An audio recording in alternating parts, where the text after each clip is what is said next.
Hello and welcome in. Please do not leave your luggage unattended on the station.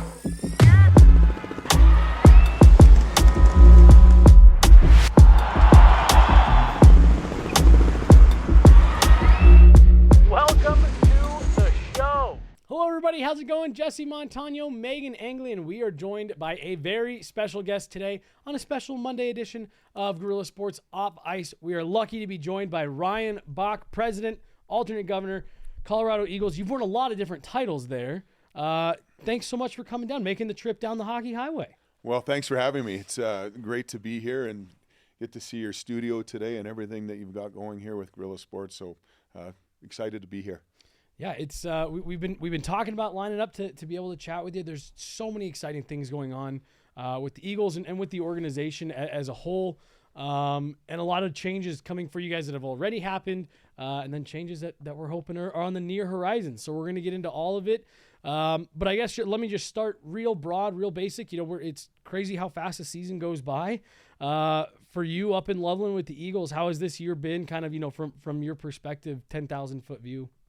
It's been, you know, this season, obviously there's always changes that are made in the off season, but it's been another real good season for the Colorado Eagles.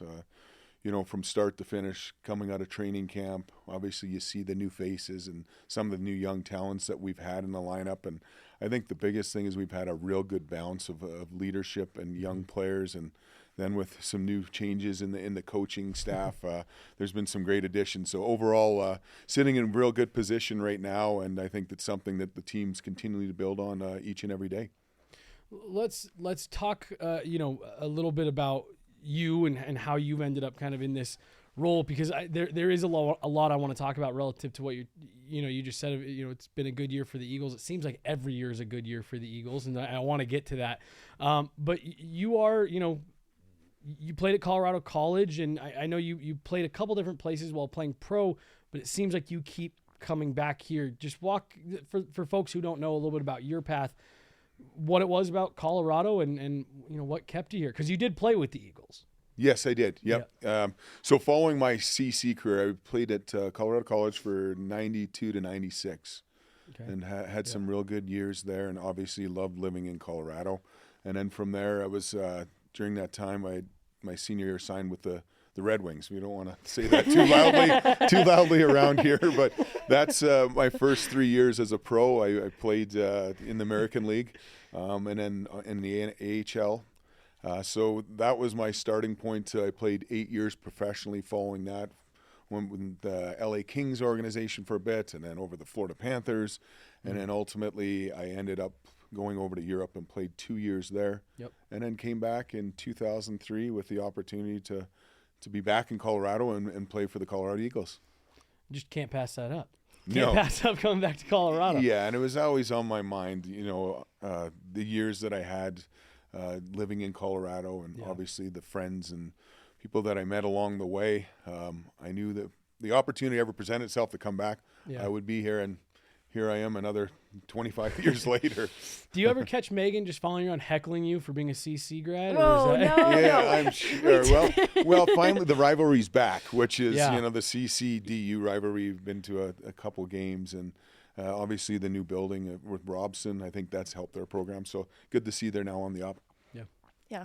We were at an Eagles game during the Gold Pan series at one point, but it was very pleasant. We talked about how both programs are very good programs, and it makes the Gold Pan rivalry so much more fun when that is the case. It does. And I understand they have a game this weekend coming up, right? Is it? Yeah, that'll close out the series, I think. Like the regular season for DU against CC, I think, is the final game. This weekend? I think it's one more weekend ahead. One more week, in 2 weeks. I think. Well, so, you know, you what was it about the Eagles? So once you came back and you know, because you finished playing your you know, the year with the Eagles, and what was it about it? Because I mean, you jumped into that staff right away, correct? Yes. Yeah. Yep. So I played the first season there, and then following the inaugural season, you know, I wanted to stay. Yeah. And I knew that you know, with the opportunity I would have after, you know, finishing up my playing career, it was a great organization from day one. obviously with the founder, Ralph Backstrom, and the ownership group they initially had, I knew I'd be in a good position to further my career, whether it would be in coaching. I did a little radio broadcast, color with Kevin McGlew.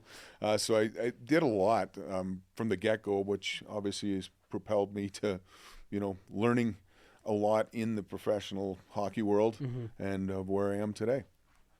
That's awesome. There was a goalie coaching stint in there. Yes. And I mentioned that because I'm going to talk to you about goalies in a little bit. So I need people to know the credentials that you know goalies better than anybody. And this has been, I think, an interesting storyline for the Eagles this year because they've had to call upon maybe some unlikely names with Trent Miner getting his NHL debut opportunity because the Avs needed goaltending help. That meant Adam Scheel got an opportunity this year too, and he has been above my expectation. I guess tell me a little bit about some of the new faces and Kevin Mandolisi and Adam Scheel, and finally getting to see Trent Miner get this opportunity in net.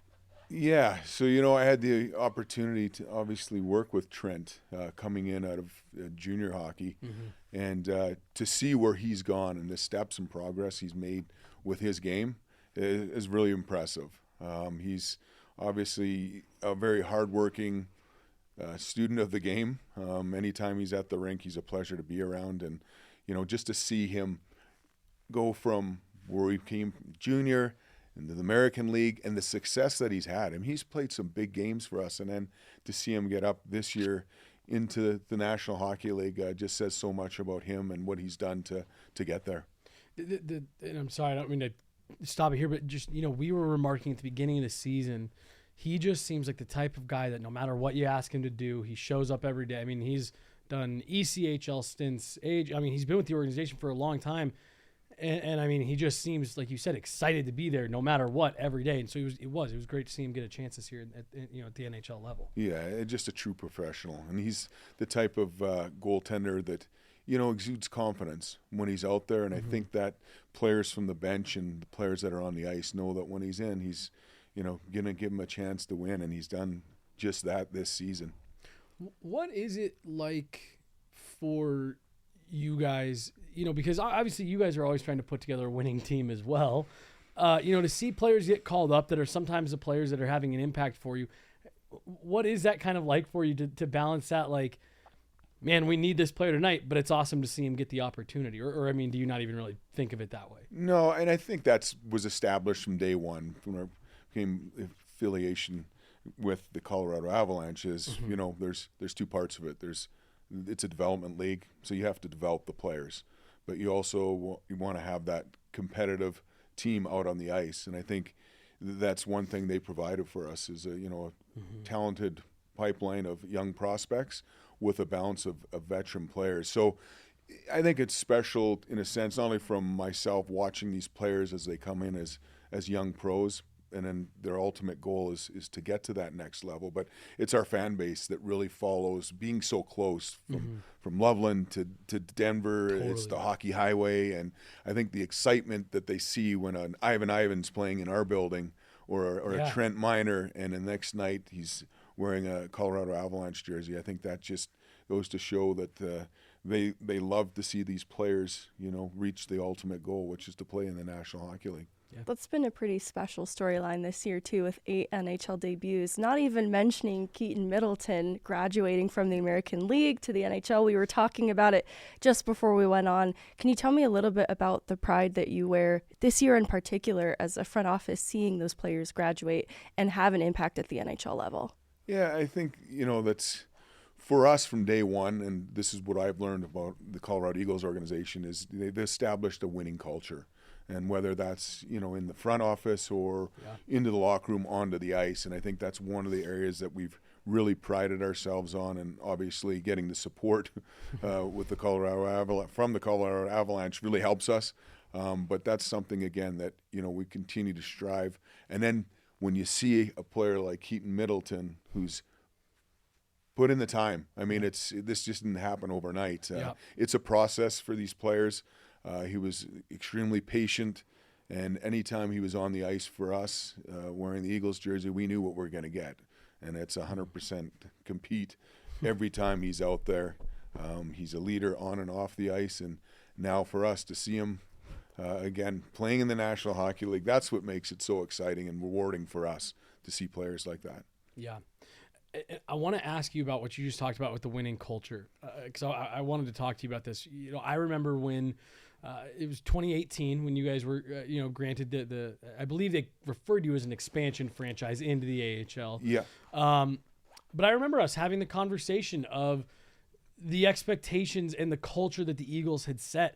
And truthfully, some of the Avs past American League affiliates had not really seen a lot of sustained success going to playoffs, things like that. And I remember us talking about like, how is that going to gel? What impact are the Eagles going to have to make sure that it meets that standard?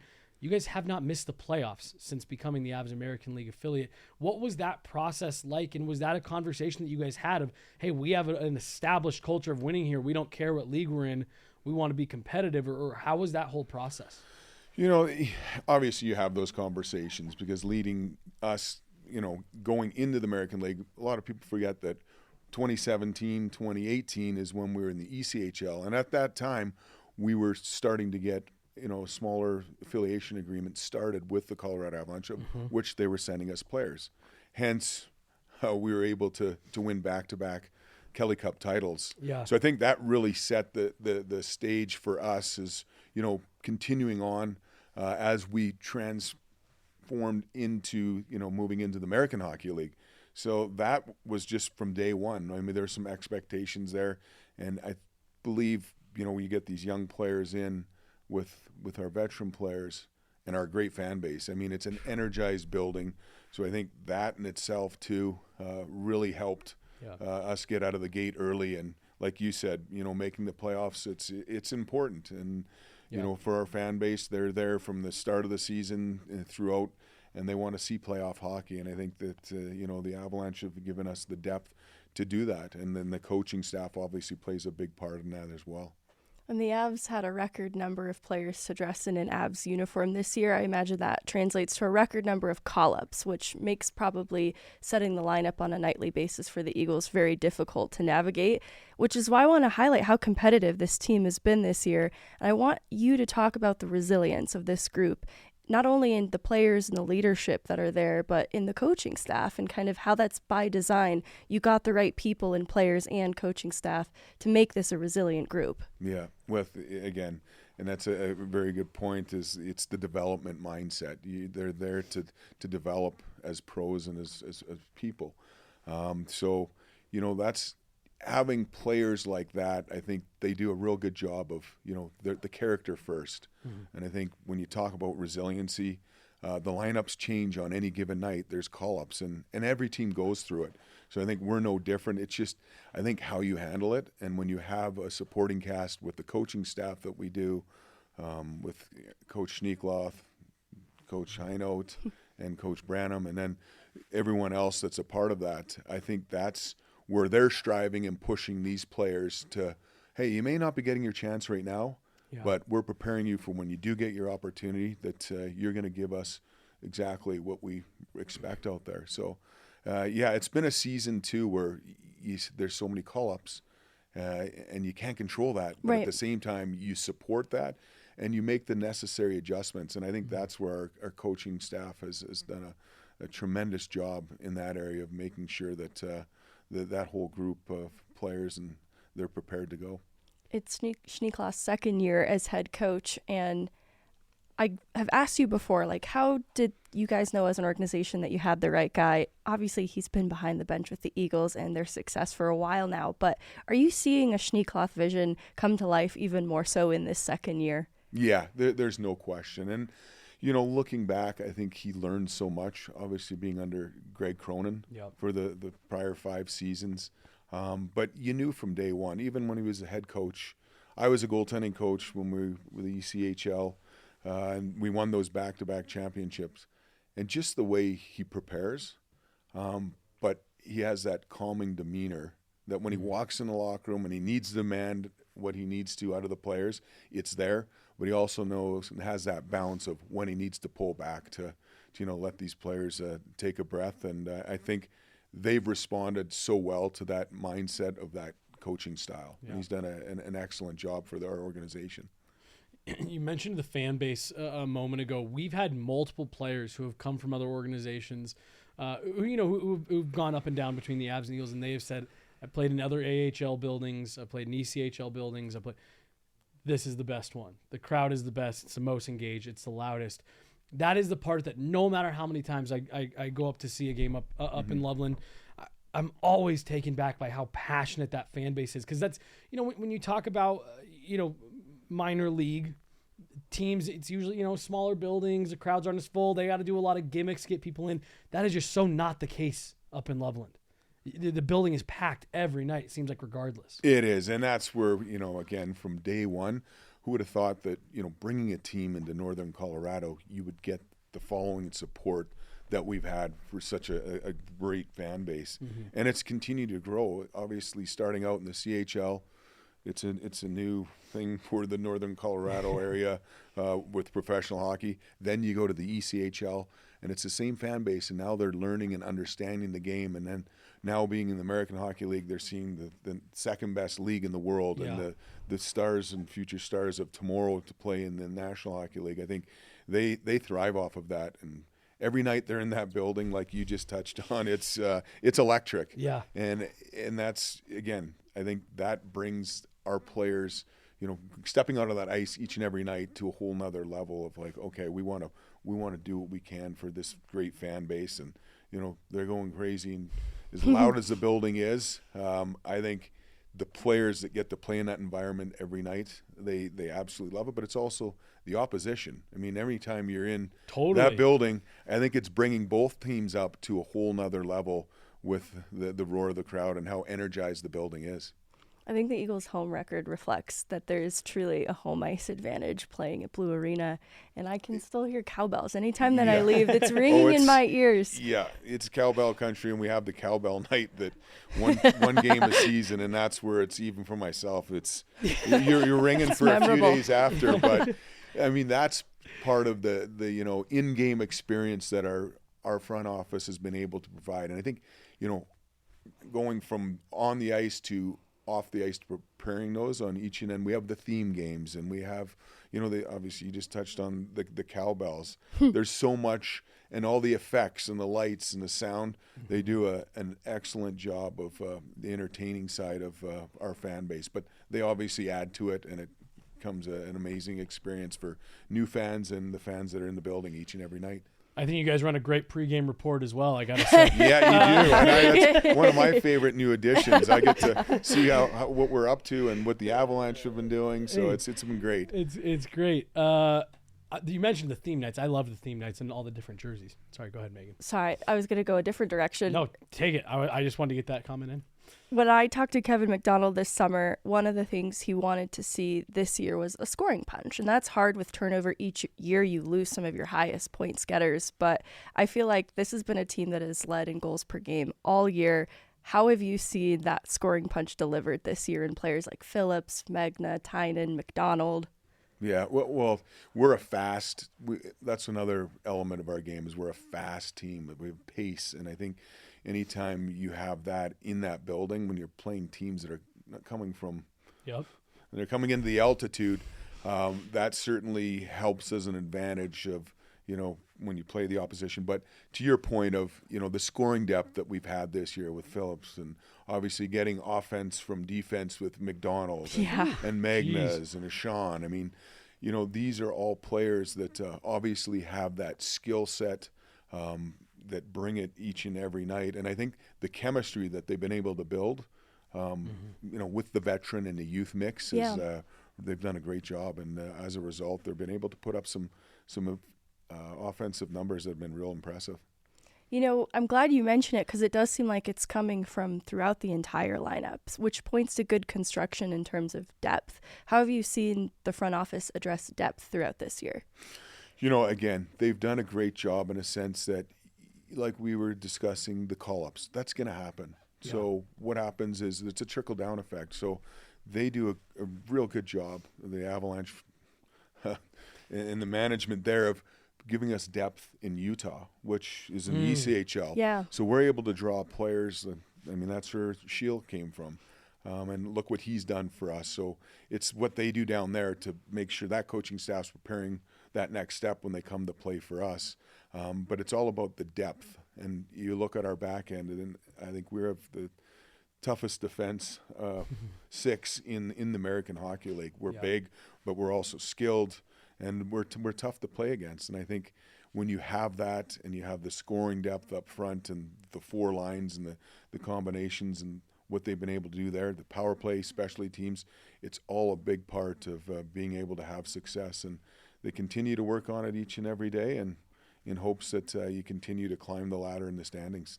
Gosh, I think it's something that people don't think about enough, is that when you're building, an organization, not only are you trying to win at the top and win a Stanley Cup, you're trying to put, at least a competitive product on the ice at every level, if not, try to compete in those leagues as well.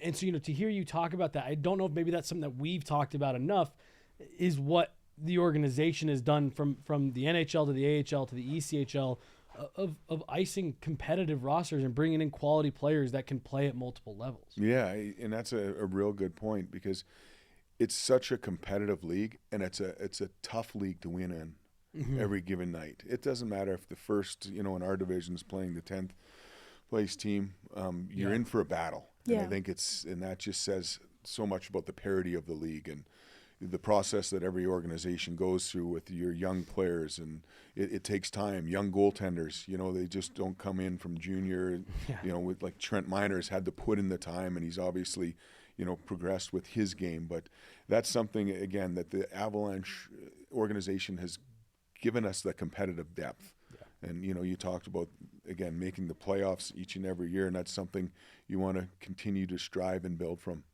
Yeah. You mentioned Ivan earlier, that it's kind of nice for Avs fans to be able to see how he impacted the Avs lineup, but how have you seen players like Ivan and Nikita Prishepov impact the Eagles on a nightly basis? Yeah, and at a young age too. Like, these aren't, there's Prishepov's a 20-year-old kid coming out of junior hockey. And he got drafted like 6 months ago. Yeah, 7 months ago. I had a weird stat here about that. Again, you look at what he's done coming in with not a lot of experience. And he's noticeable. He's impactful in our lineup, and with Ivan, coming here last season, and you didn't know what to expect. Like, is this kid going to be able to step in and continue to grow with his game? You just never know. And I think, obviously, with the great job they do up with the coaching staff, with the Avalanche and the management, it takes, a certain eye to find these prospects. Yeah. And that's one of the areas that, they're behind the scenes, and they're able to find these players that continue to make their strides, and their goal, again, to play in the big lights of the NHL. What is your role in that? How much are you, personally, Ryan, in communication with what guys are doing, at the Avs level? I know there's a lot of communication between the two organizations. Do you have any part in those, without getting too far into it? From a personal standpoint, I was able to work for them as the assistant goaltending coach. So I've worked with the coaching staff from top to bottom, and then obviously being around the management. Craig Billington was the general manager prior to Kevin MacDonald taking over. So those are relationships I've established over the years. My primary role is to run the front office. I'm the not general manager, president, alternate governor. Yeah.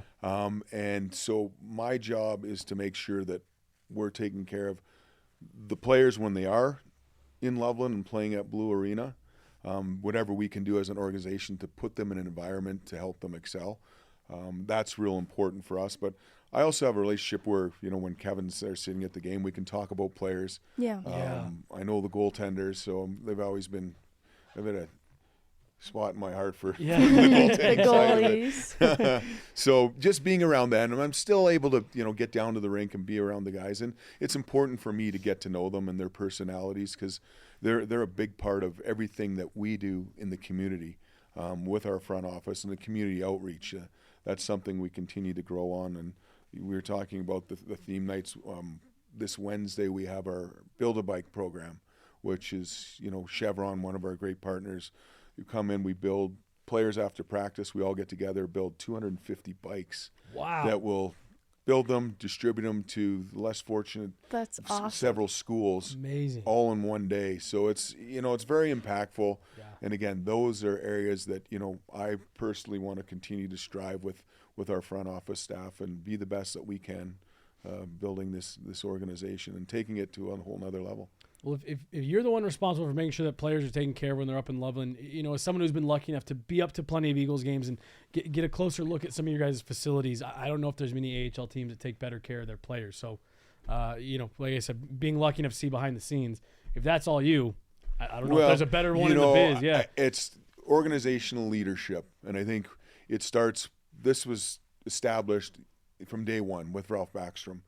He's a founder. Obviously, everyone knows Ralph and what he meant to the organization, his professional career of 6 Stanley Cups with the Montreal Canadiens, and then he coached at DU. I'll have to put that out there. It was coach of the year. It was coach of the year actually. So there we go. Ralph has been a big part of where we're at today, and then obviously our current owner, Martin Lind and his family. They're all about community and giving back, and so for us, knowing that we have that support. Not only from the players on through our front office, I think it makes a big difference because you want to do so well for them because they're such great people and they've done so much for the Northern Colorado community, and I've been very fortunate to be a part of that for the past 25 years. So, yeah. Well, there's a reason players come back. Tynan, Megna, MacDonald, Callie Rosen.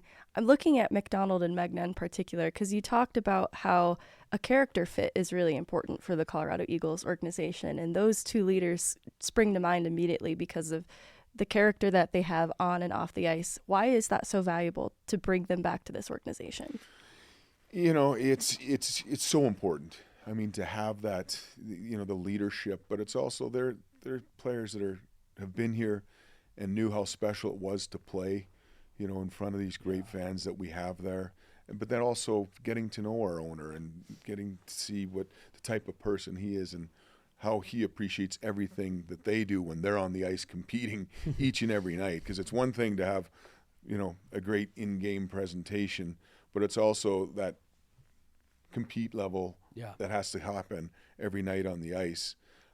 So that's, with MacDonald and Megs, now being there, they've bought homes, they've established it as, their community. And it just goes to show when they did come back, right away, they wanted to have the team builders and just taking the younger players to say, hey, this is a special place to play, but, you guys are going to love every minute of it. And we're going to do what we do and make sure that you guys are, we're going to lead the way for you. And they've done just that, whether it's, again, community involvement. Anytime we ask them, is there a way you can go visit school? There's never any hesitation. So it just speaks dividend of the type of people and players that they are. And we're very fortunate to have them part of our organization. I love that. I was earlier in the year there for a record-breaking night in terms of consecutive sellouts at home. And so you might have a more updated number for what that's looking like. But Jesse talked about it earlier. This is an arena that's selling out every night. You're packing the house. There's an appetite for hockey all throughout Colorado, but especially for the Colorado Eagles. I hear there's some changes potentially on the horizon to accommodate this appetite for hockey that's growing in Northern Colorado with a new arena proposal. Can you tell me a little bit more about that? Sure, I can tell you what I know, but we've been working on it for quite some time, and it's it's been a work in progress because there's just so much that goes into it. And as you see in our building, the fan base and demand grows each and every game. And I think that's stemming from you're seeing the younger families that are in there from coming from youth hockey. They come into our building, they watch one game, and the next thing you know, they're taking their kids to learn to skate, and they're getting involved in hockey. So from a youth side as well. So the new building is going to be comprised of 8,600 seats. And then it'll have 3 additional ice sheets attached for youth hockey. And I think, you put 2 and 2 together and how we've, been able to have that support of the youth in Northern Colorado. I think the fastest growing numbers for youth hockey are the U8s, and we go all the way up through various levels to Bantam AA. And outside of that, we haven't had the opportunity to really expand that, just because we haven't had the ice. We haven't had the ability, you know, and the opportunity for these kids to get into more skills camps and, you know, play at different levels. Girls hockey is another one. We just haven't been able to establish that program. So these are all initiatives that we're looking at right now. Obviously, with the new building, it'll be a world-class facility. It's attached to it will be a plaza, several shops, restaurants, and then a hotel water park, 350 rooms. So it's going to be a premier development and really change the gateway. Everyone's heard that it's in Greeley. It's West Greeley, just off of Highway 34, a couple miles from I-25. So not too far from where we're currently at Blue Arena. I guess my first question: 8,600 seats. That's not quite double, but that is significantly more than what's in Blue Arena, correct? Or am I off a little bit? Correct. On what's in Blue? We're around 5,400 seats so right that was now. what I thought. Okay. So it'll add a significant larger number. But you know, from what I've seen and from what I'm hearing and being around in other buildings in the league, we certainly have the fan base and a growing fan base to. Absolutely. To fill those seats. No doubt about it. I think that's needed. Yeah. And the biggest thing is we owe this to our fan base that's been there for 20 plus years in a building that's obviously got great culture and history, and we certainly don't want to lose that environment. So it's important going into this that we want to have that same atmosphere, but at the same time, you know, a state-of-the-art experience for our fan base with the latest and greatest technology. And I think everyone's excited, and we have a vote coming up here on March 11th, which will be a big day with Greeley City Council. You know, the youth hockey component probably is understated, how important that is to Northern Colorado's youth hockey, because from what I understand, it's kind of pushed to the brink as it is. You know, kids are not able to sign up and register because teams are at capacity, and it sounds like there's almost a need for more ice up in Northern Colorado. There is. I mean, realistically, you look at the big picture, there's a couple ice sheets in Fort Collins, one in Greeley, which is a Greeley Ice House, and then NOCO, which is where, you know, often our players will have to practice if there's an event in our building. But that's simply with the demand of the growth that we've seen. Obviously, with USA Hockey's headquarters, they're able to provide us with the numbers, and we're the third and fastest growing youth hockey program in the state. So, I mean, you top on an additional ice sheets, I think we can really take it to a whole nother level. And that's, again, figure skating. It's adult hockey. Adult hockey is growing at a level that you can only play adult hockey later in the evening. So, again, the ice that's in Northern Colorado goes around the clock 7 days a week right now. And the biggest one is tournaments. I mean, as a parent, my son's playing right now, and we go to 5 different tournaments. And they're all, well, there's one in-state in Colorado Springs that we went to, but the rest are all out of state. And again, that's just because we haven't had the ability to house these tournaments, which I know a lot of people from the East would love to come to Colorado to bring their kids to a tournament. After the hockey tournament, you get several options to go ski, go to an Avalanche game. Everything's tied in. So something that certainly we're excited and looking forward to this opportunity of a new building. And then, like you just touched on, Megan, the part and initiative of the youth hockey, seeing that grow and giving these kids more opportunity on every level of youth sports. Hey, if you're telling me that these sheets will mean that beer league games can start before 10 p.m., I'll be out front, you know, in support, you know, with signs. We may have watch parties. I'll be covering the beer league games. Yeah. I love it. No, and you know, we had talked to you guys a little bit about, you know, as this was, you know, kind of rounding into form, but so you said March 11th is that that's where it goes to vote for city council. So again, there's a lot of work that's gone into it, and it's been a short period of time of when we initially was introduced that there was an opportunity to be at this location. So, you know, we'll just wait and see, and that's all we can do. I think everyone's done their part, and we certainly want what's best for our organization, youth hockey, and this will be a big part of it. How much do you get to be involved in the design process of any of the new stuff? That's been the fun part is, you know, when you look at this building, and it's like no other. It'll be a state-of-the-art, world-class from the architectural design. But yeah, we've had a lot of meetings and calls over the last 6 to 8 months with the architect firms, and just walking through what's the best layout for, amenity driven, for the fan base, but then also on the hockey ops side. There's stuff in the building that, when you run out of space, the storage and the trainers facilities of the saunas and the hot tubs and everything else that, functionally other teams have, and you want to be able to provide that. And that's been the fun part of it. And then having the media rooms and, hopefully we're able to do our own podcast in the new building. That's, goals that you see areas that you can activate like that. That's all part of it. And the more we can enhance that experience, it's something that for the players and the staff and our fans, that's our goal. I think the player side of it's interesting because it's already one of the best places to play in the American League, and that just takes it to a whole other level. That's going to be really desirable for players to want to come here.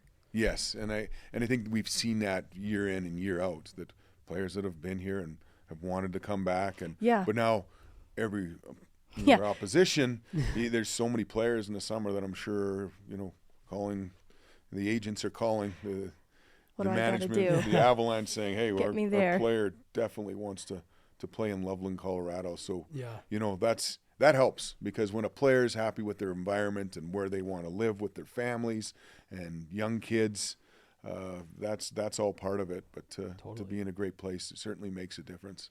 So it'll be a little bit of like an entertainment district as well. I think you were saying earlier, shops and restaurants and things like that. That's the way to do it. Yeah. You want that experience for a fan before the game, where you can go grab a bite to eat with your family, and then going into the in-game experience and that atmosphere. But then also after, if you wanted to stay at the hotel water park with your kids, you could make a weekend out of it. But then just having the amenities, restaurants, and I'm sure there'll be all kinds of other elements that will be a part of this. But it will be an entertainment district like no other in northern Colorado, and with the location that it's at, I think it's a winner. There's no question.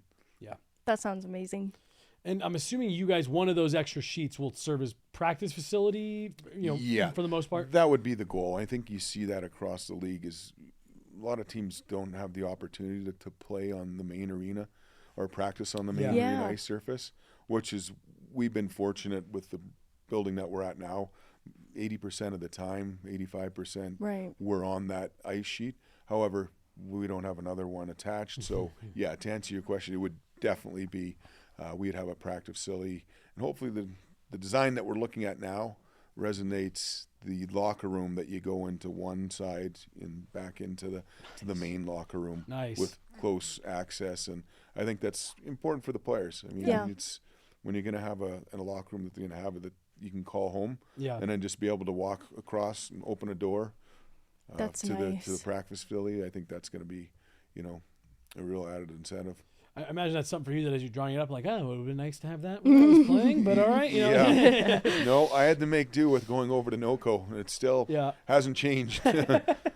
So you're drawing on personal experience. Like, yes, I've had personal experience, and it's all part of it too, because, when you look at the development side of it, you have development days.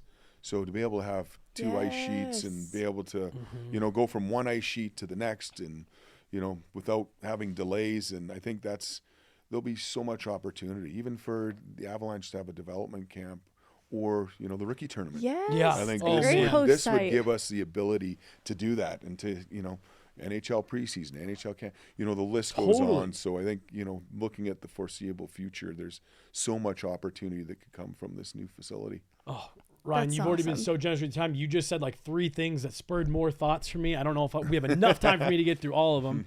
Go ahead. Do you have anything else? No, that you've been very generous with your time. I was going to say, just real quick, everything you just mentioned, I hadn't even thought about that type of stuff, that the new facility not only could improve everything you guys are doing, but, serve as a place to attract other types of larger events. I had thought about the rookie tournament, but you're totally right. NHL does preseason games and, all kinds of stuff that could be used in a facility like that in a part of Colorado that's growing so quickly. Honestly, even I feel like I go to an Eagles game near the end of one season. When I go to one at the beginning of the next, everything around it has changed, and it's changing and growing so rapidly to be able to attract more attention up to northern Colorado, Loveland, Greeley area. That hadn't really crossed my mind. Yeah, when we've had past conversations and previous with USA Hockey of hosting international competitions. So this in itself opens up that whole avenue. I mean, potentially, could we see a World Junior Championship? That'd be so cool. I know. Hold on. That's a big ask, and that would be something that would be a heavy lift, but we would have the ability to do it with Denver being so close. Right. Yep. With Ball Arena, New Arena, and then all the other ice sheets. You have DU's facility. Right. Yep. We're at Magnus. Yes. CC. Robson would be a little far, but the hockey highway is continually growing. Right. Yeah. And up and down the Front Range. And that's something we're going to continue to see growth.